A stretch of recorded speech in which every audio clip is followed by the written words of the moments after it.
By far আয়োজনটা আজকে আমার জন্য অনেক স্পেশাল। আমার অনেক ভালো একটা কাজের সাথে সাথে রিয়াকশন আমরা দেখতে পাচ্ছি এবং পুরস্কার পেলে সামনে আরও ভালো কাজ করার একটা আগ্রহ তৈরি হয় এবং আমার মনে হয় চ্যালেঞ্জ তৈরি হয়। বাইফার আয়োজন চমৎকার একটা আয়োজন হয়েছে। গতবার আমি এখানে জাজ হিসেবে ছিলাম, আর এবার যেহেতু আমার নমিনেশন আছে, তো এবার তো জাজমেন্টে আমি ছিলাম না, এবার নমিনি হিসেবে এসেছি। ভালো লাগছে খুবই।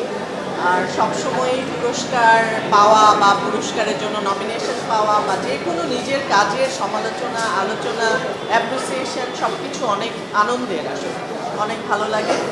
সেই হিসেবে বাইফার আয়োজনটা আজকে আমার জন্য অনেক স্পেশাল। আমার অনেক ভালো একটা কাজের সাথে সাথে রিয়াকশন আমরা দেখতে পাচ্ছি এবং এটার জন্য নমিনেশন পেয়েছি। সব কিছু মিলে খুব ভালো লাগছে। অনুপ্রেরণা আসলে পুরস্কার তো সবসময়ই অনুপ্রেরণা। তো আমার কাছে মনে হয় যেই পুরস্কারটা পাক, যেই ক্যাটাগরিতেই পাক না কেন, তার যে কোনো আর্টিস্টের জন্যই এটা আসলে অনেক সম্মানের, অনেক অনুপ্রেরণার। পুরস্কার পেলে সামনে আরও ভালো কাজ করার একটা আগ্রহ তৈরি হয় এবং আমার মনে হয় চ্যালেঞ্জ তৈরি হয় যে আমাদেরকে সামনে আরও অনেক ভালো ভালো কাজ করতে হবে। এই নিজের ভেতরে এই তাগিদটা তৈরি হয়। আমি তো খুব ভালো মতো দেখি, কারণ 99 থেকে আজকে 2026, 27 বছর ধরে আমি অভিনয় করছি। তো আমার কাছে মনে হয় যে আরও 27 বছর যদি আমি কাজ করতে পারি, তাহলে তো আরও ব্যাপারটা অনেক আরও।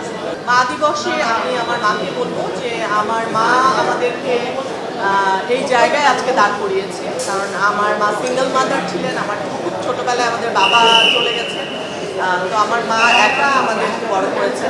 তো তার জন্য মাদার্স ডেটা অনেক স্পেশাল আমার কাছে মনে হয়, যে আমাদের জীবনে মা নির্ভর একটা জীবন আমাদের ছিল।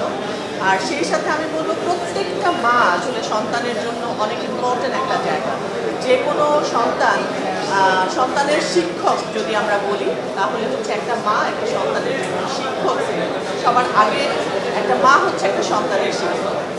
যে কারণে সমস্ত মায়েদেরকে আমার পক্ষ থেকে অনেক অনেক শুভকামনা এবং ঈদুল আজহায় আমার বেশ কিছু কাজ আসবে। মোস্তফা কামাল রাজের তোমাদের গল্প 2 আসবে, আর আরিফ খানের একটা চ্যানেলের জন্য একটা কাজ করেছি, ওটা অনেক সিনিয়র আর্টিস্টদেরকে নিয়ে।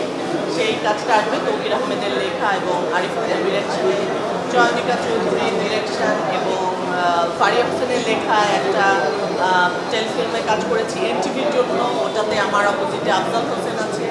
তো সব কিছু মিলে আসলে আমি খুবই হ্যাপি যে অনেক ভালো ভালো কাজ করতে পেরেছি। ইনশাল্লাহ অনেক ভালো কাজ আপনারা। Thank you.